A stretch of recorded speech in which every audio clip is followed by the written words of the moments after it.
Assalamualaikum warahmatullahi wabarakatuh. Selamat pagi teman-teman mahasiswa semua. Jadi pada hari ini kita akan membahas tentang administrasi bagi pembangunan. Bahwa pertama kali kita harus pahami bersama sebagaimana tertuang di dalam Undang-Undang 1945 gitu.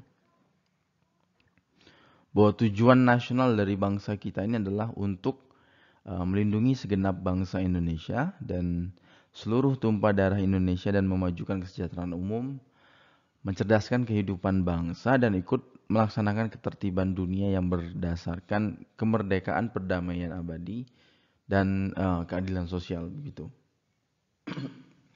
Nah, guna mewujudkan atau mencapai yang namanya tujuan nasional tersebut perlu dilakukan sebuah proses, teman-teman semua.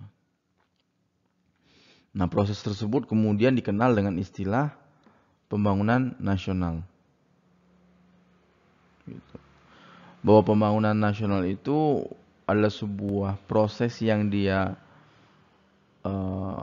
diharapkan merubah sebuah keadaan menjadi lebih baik gitu.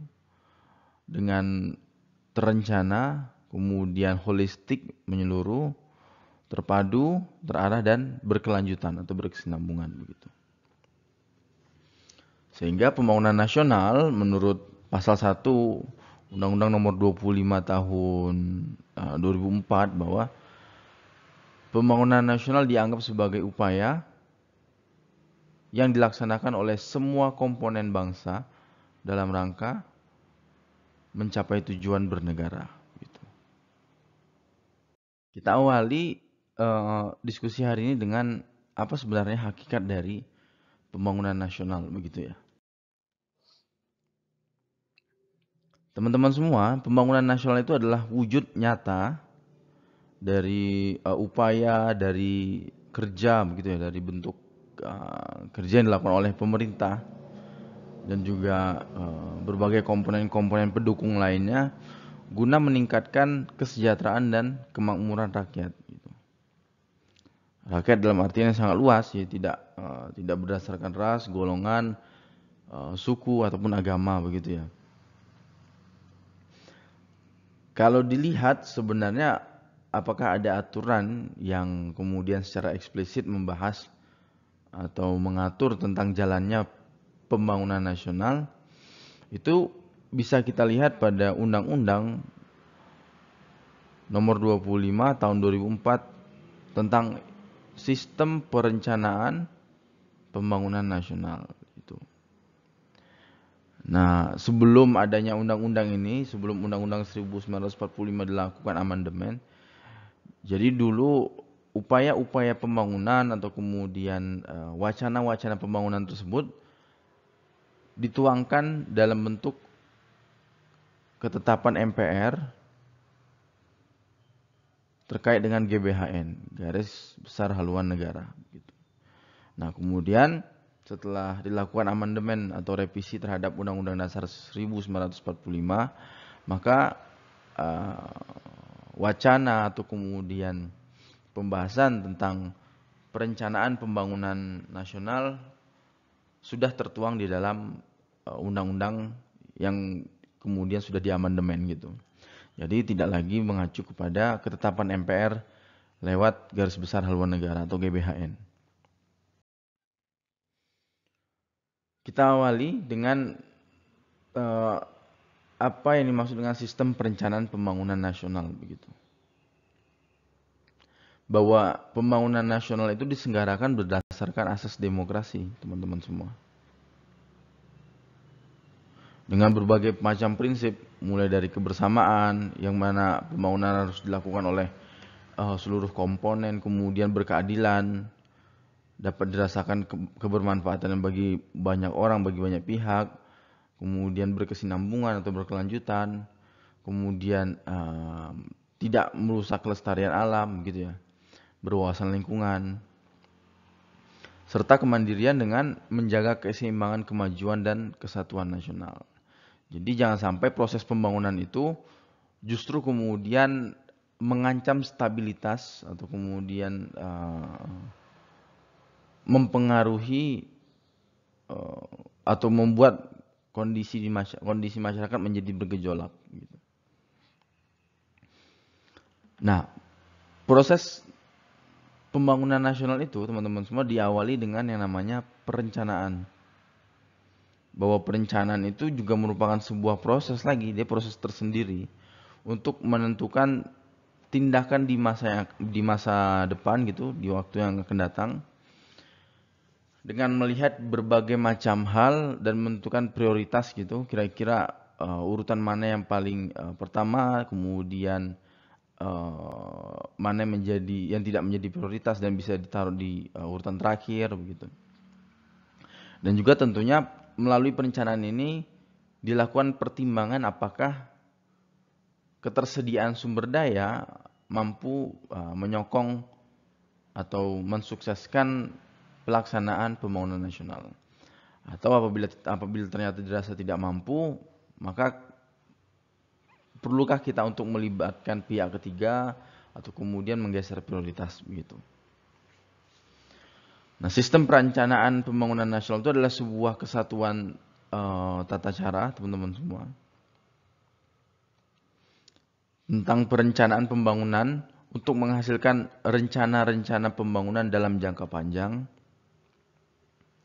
atau kemudian jangka menengah atau juga jangka pendek dalam hitungan tahun yang dilaksanakan oleh unsur penyelenggara negara dan masyarakat, baik itu di tingkat pusat, pemerintah pusat, maupun di tingkat daerah, provinsi, kabupaten, kota gitu. Jadi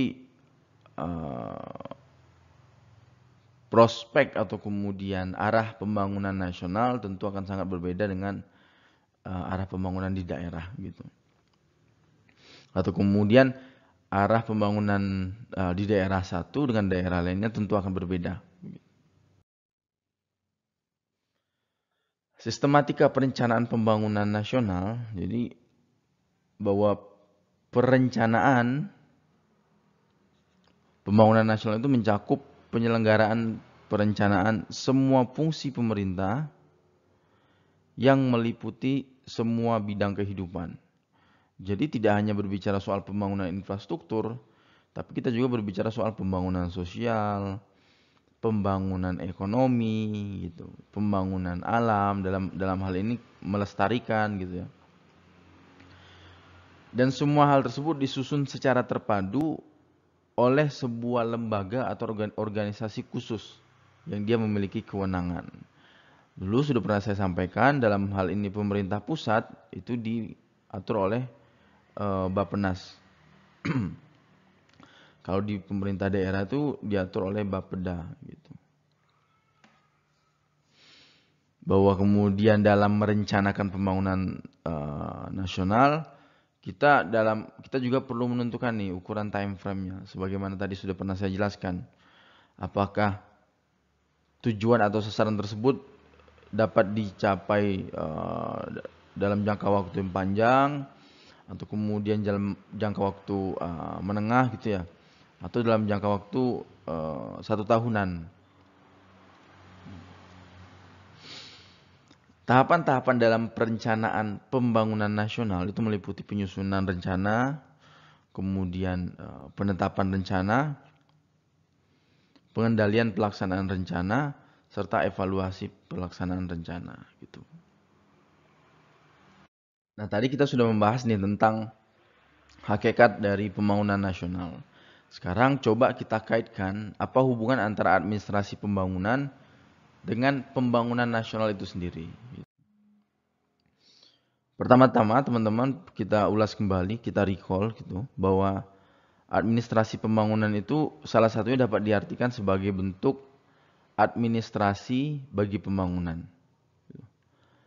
Baik itu pembangunan dalam artian sebuah proses atau manajemen gitu, atau kemudian pembangunan dalam artian negara yang dia sedang menuju ke tahap atau menjadi negara maju gitu. Dalam artian ini negara berkembang. Gitu. Makanya oleh Waldo dia mengartikan atau kemudian mengatakan bahwa ada 2 aspek yang dibahas di dalam administrasi. Pertama, aspek manajemen itu sendiri atau dalam arti ini proses. Kemudian aspek organisasi. Jadi orang atau kelompok orang atau pelaku yang menjalankan manajemen tadi. Menurut Ginanjar bahwa administrasi bagi pembangunan itu erat kaitannya dengan pendekatan manajemen, gitu teman-teman semua. Nah, di dalam manajemen sendiri terdapat 3 kegiatan besar. Tadi ada perencanaan yang sudah kita bahas di awal tadi, kemudian ada pelaksanaan, serta ada proses pengawasan. Nah, 3 tahapan ini adalah tahapan utama yang harus ada di dalam sebuah aktivitas manajemen itu. Di dalam sebuah pengelolaan administrasi pembangunan. Nah, makanya dapat kita katakan lagi bahwa manajemen pembangunan itu dia identik dengan manajemen publik sebenarnya. Akan tetapi dengan berbagai penyesuaian dan ciri-ciri yang khas gitu. Bahwa kalau manajemen pembangunan tentu dia paling tidak dilaksanakan di negara yang sedang berkembang. Sederhananya seperti itu. Nah, tadi dijelaskan di awal bahwa ada 3 kegiatan besar yang dilakukan dalam sebuah manajemen, yaitu perencanaan, kemudian pelaksanaan, dan pengawasan.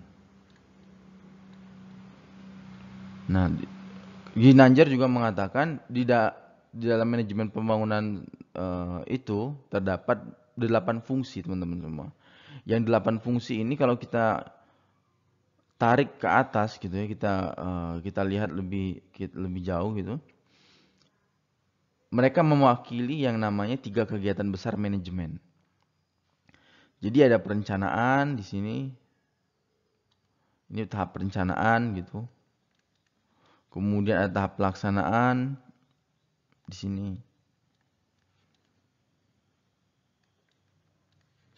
Kemudian ada tahap pengawasan. Nah, begitu. Makanya tadi disebutkan bahwa manajemen pembangunan itu adalah manajemen publik dengan kekhasan. Jadi dia punya ciri-ciri khusus.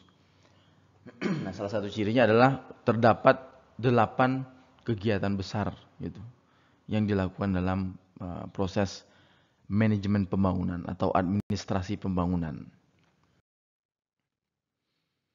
Kita awali dengan perencanaan dan administrasi pembangunan, teman-teman semua, bahwa perencanaan itu adalah bagian atau tugas pokok dari yang namanya aktivitas administrasi pembangunan atau manajemen pembangunan.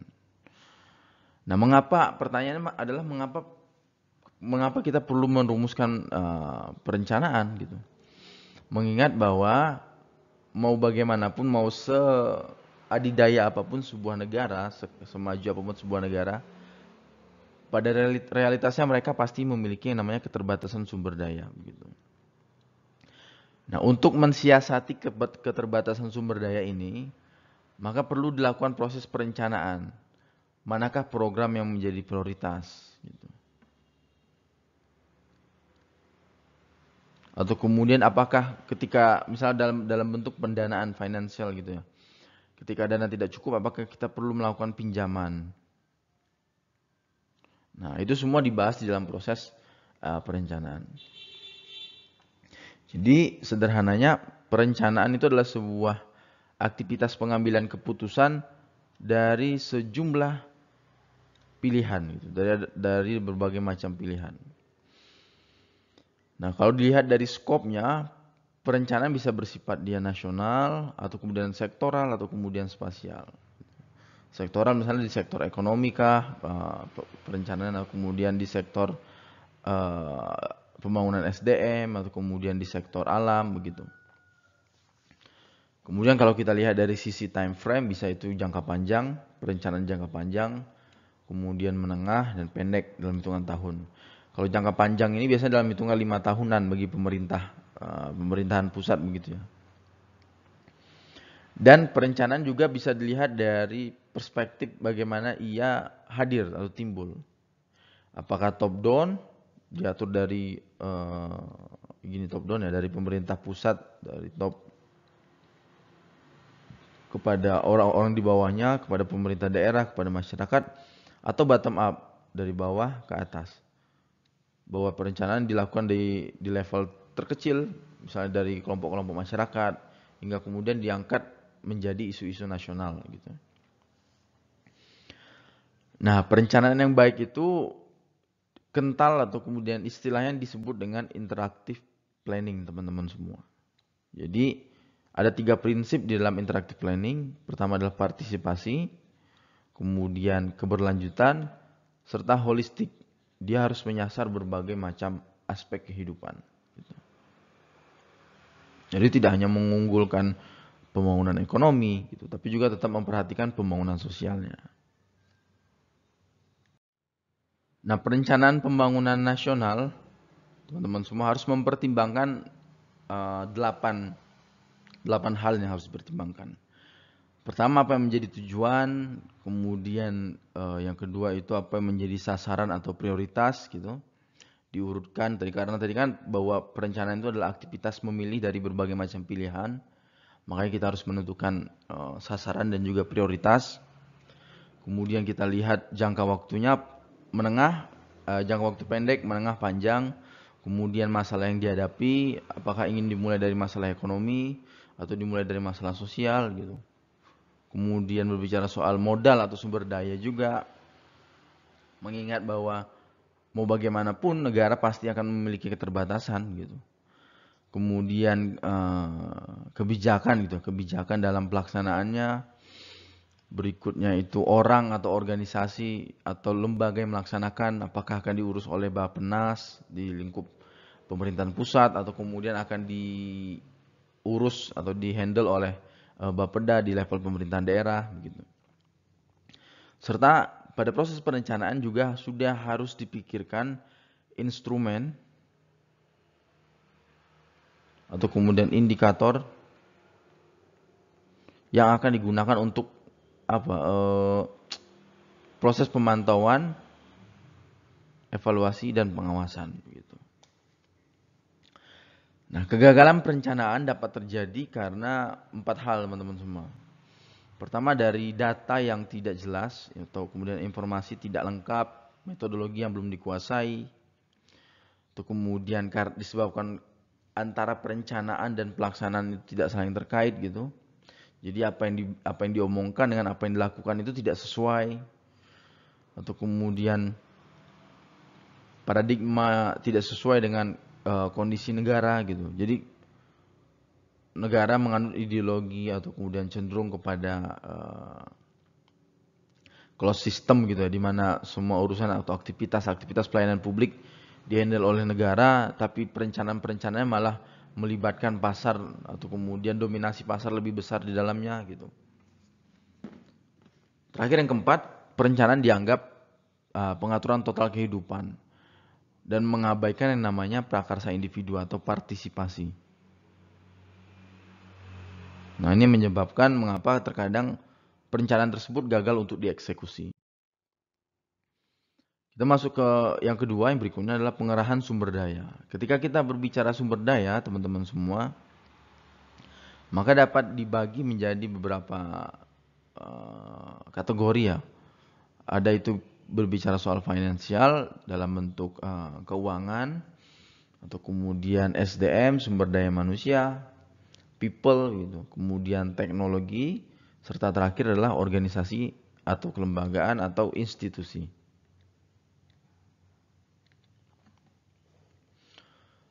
Nah, kita awali dengan sumber daya dalam bentuk finansial gitu. Bahwa dalam proses pelaksanaan pembangunan nasional, sumber daya keuangan itu tidak selamanya harus berasal dari pemerintah. Bahwa masyarakat dan juga perusahaan itu dapat berpartisipasi dalam pembangunan nasional dengan berbagai macam mekanisme. Mungkin masyarakat akan menggunakan mekanisme gotong royong. Atau perusahaan melalui mekanisme CSR gitu, dana CSR. Nah, apabila ternyata pelaksanaan pembangunan nasional, pembiayaan yang akan dihandle oleh pemerintah, maka dana yang digunakan adalah dana dari pendapatan nasional. Bisa itu salah satunya adalah dari APBN, bisa itu dari sumber pajak atau kemudian non pajak atau dari hibah, bantuan dari luar negeri begitu.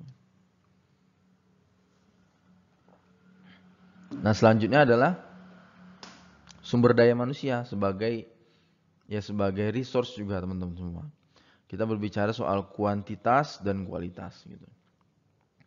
Jadi meskipun ada banyak sekali sumber daya manusia gitu yang potensial tapi secara kualitas itu tidak mendukung, maka juga akan menjadi kendala bagi proses pembangunan bagi proses pelaksanaan pembangunan nasional.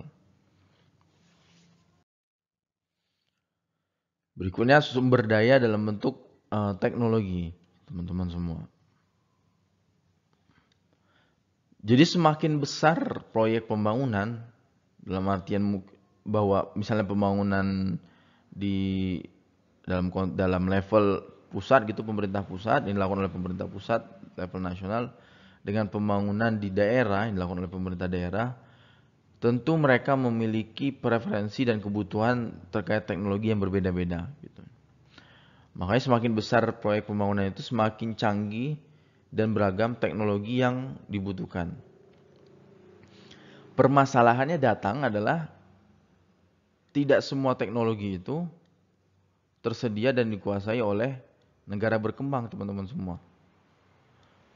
Karena semua kembali lagi nanti ke SDM sebagai pelaku, sebagai aktor, sebagai operator yang menjalankan teknologi gitu. Jadi permasalahannya terkadang SDM mampu mengoperasionalkan teknologi tersebut, tapi teknologinya tidak ada gitu. Atau kemudian teknologinya ada, tapi tidak ada satupun SDM yang bisa mengoperasikan atau menjalankan teknologi tersebut. Nah, pemanfaatan teknologi, kawan-kawan semua, juga harus mempertimbangkan kondisi sosial dan ekonomi masyarakat. Gitu. Apakah proyek pembangunan nasional ini akan menjadi padat karya atau padat modal gitu? Maksudnya menjadi padat karya dalam artian menyerap tenaga kerja yang banyak atau tidak menyerap tenaga kerja yang banyak, atau padat modal gitu, dengan modal sedikit dengan modal yang banyak. Karena apa? Karena kedua hal tersebut nantinya akan menentukan preferensi teknologi seperti apa yang akan digunakan gitu. Ketika ternyata akan menggunakan pendekatan padat karya gitu dengan sumber daya manusia yang banyak, maka teknologi mungkin bisa dikurangi penggunaannya.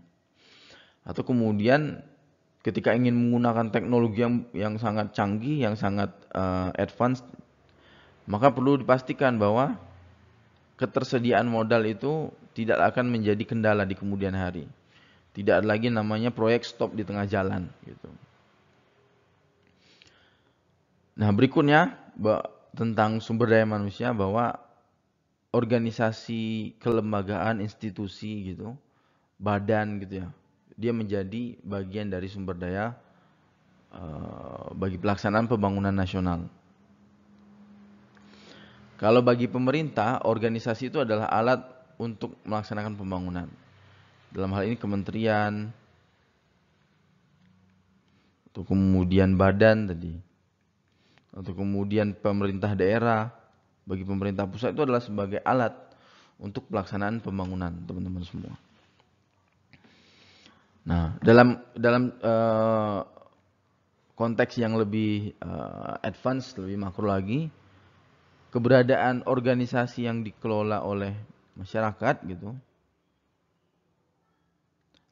lembaga-lembaga sosial yang dia beranggotakan masyarakat, itu adalah salah satu bentuk partisipasi masyarakat, teman-teman semua. Jadi partisipasi tersebut tidak selamanya diukur dalam bentuk partisipasi individu gitu ya, keterlibatan atau keikutsertaan individu, tapi dengan masyarakat menjadi anggota kelompok atau menjadi anggota dari sebuah lembaga, dan lembaga tersebut terlibat dalam proyek-proyek pembangunan nasional, itu sudah menjadi salah satu bentuk partisipasi dari masyarakat.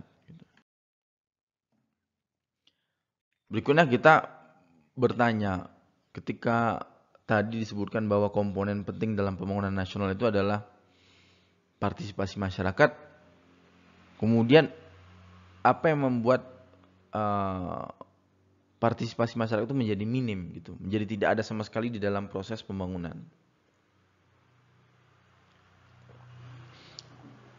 Alasan pertama bisa jadi karena pembangunan hanya menguntungkan segolongan atau sekelompok orang kecil gitu. Dan atau bahkan bisa dianggap merugikan masyarakat gitu. Makanya terkadang di dalam beberapa hal, beberapa kasus sering kita temui proyek-proyek pembangunan itu ditentang gitu, ditentang oleh masyarakat, ditolak mentah-mentah oleh masyarakat gitu. Karena di dalamnya mereka merasa bahwa apabila proyek ini dilakukan, mereka akan dirugikan. Yang diuntungkan hanya sekelompok orang. Gitu. Pembangunan dimaksud untuk menguntungkan rakyat banyak gitu. Tetapi rakyat tidak memahami maksud dari keuntungan yang disebutkan oleh pembangunan nasional. Gitu. Sebagian masyarakat memahami keuntungan dalam bentuk pemberian bantuan dana atau kemudian kompensasi begitu ya. Tetapi sebagian lagi memahami bahwa ternyata keuntungan itu tidak selamanya diukur dalam bentuk uang gitu. Tapi kemudahan atau akses terhadap berbagai sumber daya gitu. Misalnya dibangun jalan dan mereka mendapatkan kemudahan lewat pergi bekerja lewat jalan tersebut menjadi lebih ringan, menjadi lebih menghemat waktu gitu. Itu juga sudah menjadi salah satu bentuk keuntungan. Akan tetapi realitasnya masyarakat terkadang tidak memahami hal tersebut. Masyarakat cenderung memahami bahwa keuntungan itu ya dianggap sebagai pemberian uang kompensasi dari pemerintah kepada masyarakat yang terdampak. Gitu. Yang ketiga, pembangunan dimaksudkan untuk menguntungkan rakyat dan rakyat memahaminya, tapi cara pelaksanaan tidak sesuai dengan pemahaman tersebut. Gitu. Misalkan sudah dijanjikan akan diberikan kompensasi, ternyata realitasnya kompensasi yang diterima itu sudah berkurang. Karena mungkin sudah dipangkas atau dipotong oleh pejabat-pejabat sebelumnya begitu. Nah, yang terakhir adalah pembangunan dipahami akan menguntungkan rakyat, tetapi sejak awal, sejak dari permulaan dari proses perencanaan, rakyat itu tidak diikut sertakan dalam proses perumusan perencanaannya. Gitu. Nah, kemudian apa saja menjadi tugas dari manajemen pembangunan atau administrasi bagi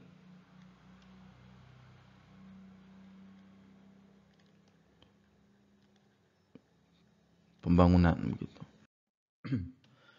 Pertama, tentu harus melaksanakan yang namanya penganggaran.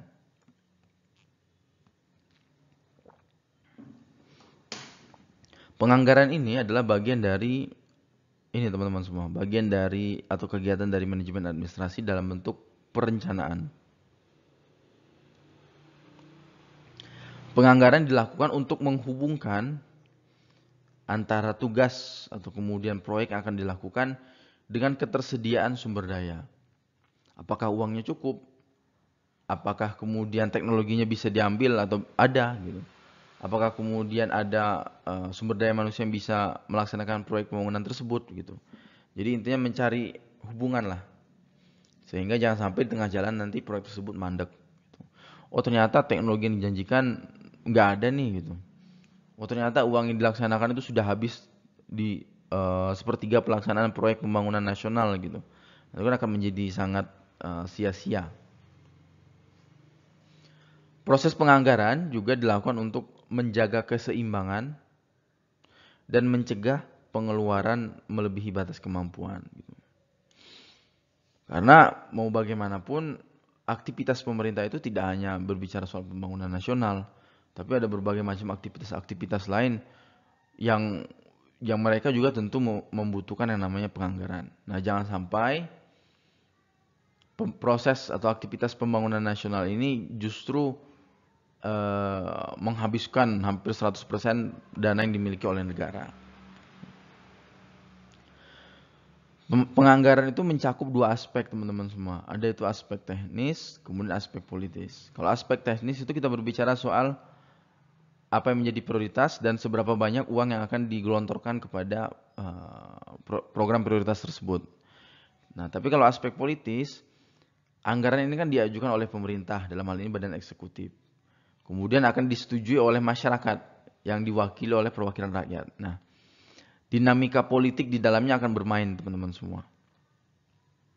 Apabila ada kecenderungan salah satu pihak gitu merasa bahwa penganggaran ini tidak realistis, tidak masuk akal, maka proyek pembangunan nasional akan diberhentikan atau kemudian tidak jadi dijalankan begitu. Kemudian pelaksanaan pembangunan, teman-teman. Jadi udah tadi ada penganggaran, kemudian sekarang itu tugasnya adalah pelaksanaan pembangunan atau implementasi.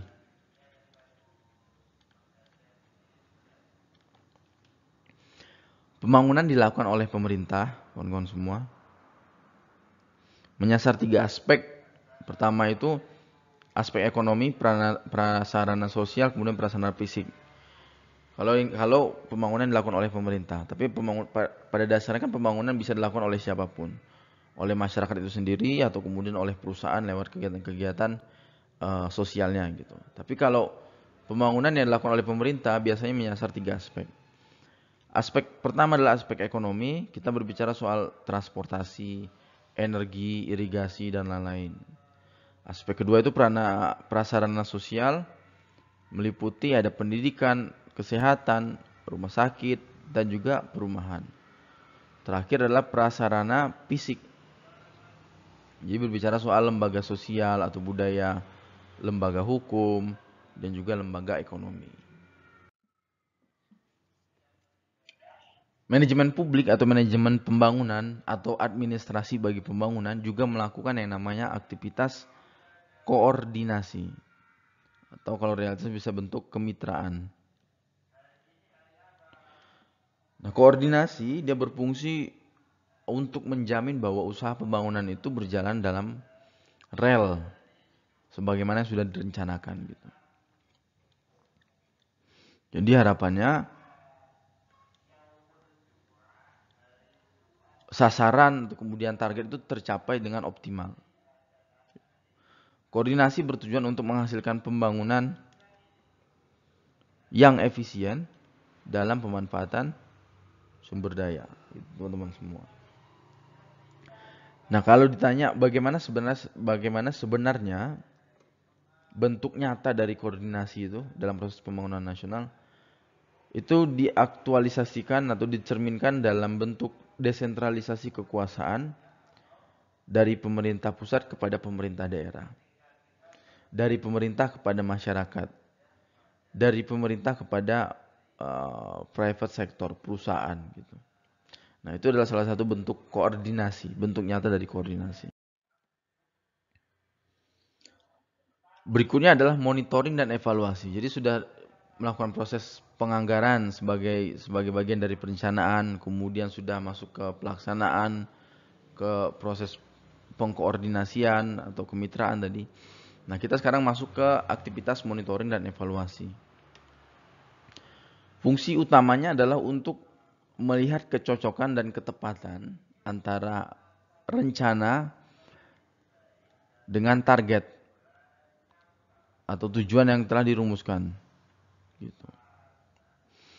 Nah, monitoring evaluasi juga bisa digunakan untuk memperbaiki proyek-proyek atau kegiatan pembangunan nasional yang dirasa menyimpang dari rencana. Jadi sebelum proyek tersebut selesai, diluruskan terlebih dahulu, atau kemudian mengoreksi penyalahgunaan aturan dan sumber daya. Gitu. Misalnya direncanakan seharusnya proyek ini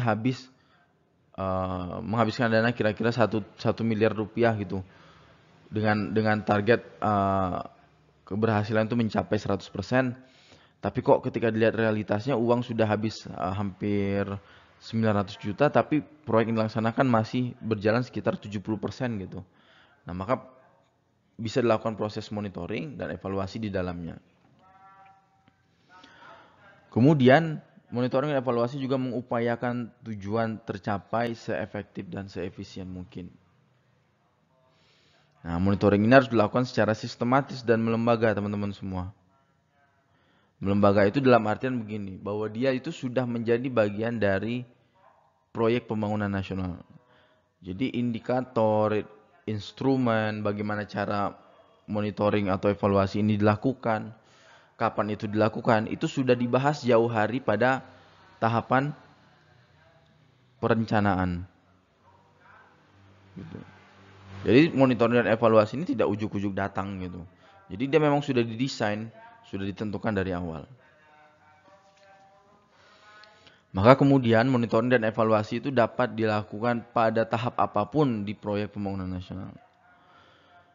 Ada itu mulai dari tahap proyek berjalan, saat proyek sedang berlangsung, atau kemudian saat proyek baru saja selesai, atau saat proyek sudah berfungsi. Misalnya ketika membangun jalan tol, nah kita lihat nih seberapa efisien, seberapa berfungsi, seberapa besar efektivitasnya gitu.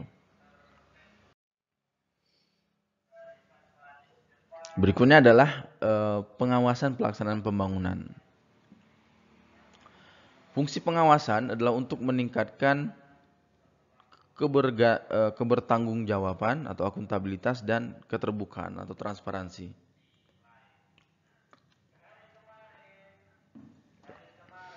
Pelaksanaan pembangunan ini dia melibatkan 3 faktor, teman-teman semua.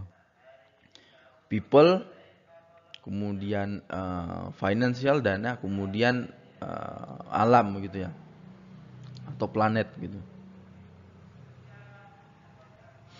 Jadi ini dianggap sebagai segitiga, people, planet, sama financial gitu, dan tidak bisa kita abaikan antara satu dengan yang lainnya. Pengawasan perlu dilakukan agar penyimpangan dari masing-masing faktor, artinya ketika ada kegagalan di salah satu faktor gitu, bisa diatasi atau dicegah sebelum proyek tersebut selesai atau sebelum proyek tersebut mencapai target 100% begitu. Sehingga selama proses pelaksanaan proyek, maka perbaikan-perbaikan bisa dilakukan. Nah, ini terakhir kita berbicara soal bagaimana menggunakan sistem informasi dan manajemen di dalam proyek pembangunan begitu. Bahwa sistem informasi dan manajemen itu kita berbicara soal pemrosesan data dan mengubahnya menjadi informasi yang digunakan untuk proses perencanaan atau data-data yang bisa digunakan untuk monitoring dan evaluasi atau pengawasan nanti. Nah, sistem informasi manajemen itu adalah sistem terpadu yang dia menyediakan berbagai informasi, kemudian mendukung kegiatan operasional, kemudian manajemen dan fungsi pengambilan keputusan dari sebuah organisasi. Dan terakhir, sistem informasi manajemen ini adalah kombinasi atau perpaduan antara people, manusia, kemudian hardware dan software, bagian dari teknologi itu sendiri, kemudian komunikasi network, dan juga data resource. Yang semua itu dikumpulkan dan diubah dan kemudian disebarkan kembali dalam bentuk informasi bagi organisasi. Mungkin proses pengumpulannya bisa jadi lewat cloud computing,